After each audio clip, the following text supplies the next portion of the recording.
ન્યૂઝમાં આપનું સ્વાગત છે। ભિલોડા એપીએમસી ખાતે તાલુકાની દૂધ મંડળીઓના મંત્રીઓ માટે 6 દિવસીય તાલીમ વર્ગ થયો પૂર્ણ। અરવલ્લી જિલ્લા સહકારી સંઘ દ્વારા ભિલોડા એપીએમસી ખાતે તાલુકાની વિવિધ દૂધ મંડળીઓના મંત્રીઓ માટે આયોજન કરાયેલ 6 દિવસીય તાલીમ વર્ગનું સમાપન કરવામાં આવ્યું હતું।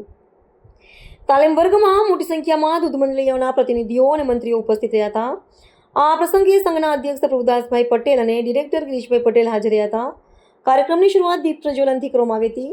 સંઘના અધ્યક્ષ પ્રભુદાસ પટેલે પોતાના સંબોધનમાં જણાવ્યું હતું કે સહકારી સંસ્થાના વિકાસ માટે તેમાં કાર્યરત કર્મચારીઓની વફાદારી, નિષ્ઠા અને પ્રામાણિકતા ખૂબ જ જરૂરી છે। તેમણે વધુમાં જણાવ્યું હતું કે વર્તમાન સમયમાં બદલાતી પરિસ્થિતિઓને ધ્યાનમાં રાખીને અપડેટ રહીને કાર્ય કરવું જરૂરી બની ગયું છે। તાલીમ વર્ગ દરમિયાન વિષય નિષ્ણાંત સુરેશભાઈ પટેલ દ્વારા સહકારી મંડળીઓના કાર્યપદ્ધતિ પેટે ખાતા, હિસાબી વ્યવસ્થા, સંચાલન અને સહકારી કાયદા સંબંધિત મહત્વની જોગવાઈઓ અંગે વિગતવાર માર્ગદર્શન આપવામાં આવ્યું હતું। તેમજ મંડળીઓમાં આવતી રોજબરોજની હિસાબી અને વ્યવસ્થાપન સંબંધિત સમસ્યાઓને કેવી રીતે ઉકેલવી તે અંગે પણ સમજ આપવામાં આવી હતી। તાલીમ વર્ગમાં ઉપસ્થિત તાલીમાર્થીઓમાંથી કેટલાક મંત્રીઓએ પોતાના પ્રતિભાવો રજૂ કરી તાલીમ વર્ગને ખૂબ ઉપયોગી ગણાવ્યો હતો।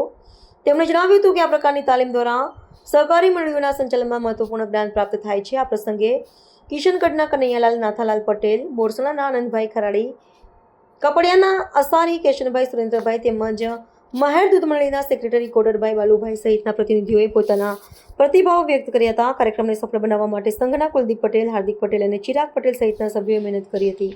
રિપોર્ટર નટવરભાઈ કે પ્રમાર, ચોરીમાલા।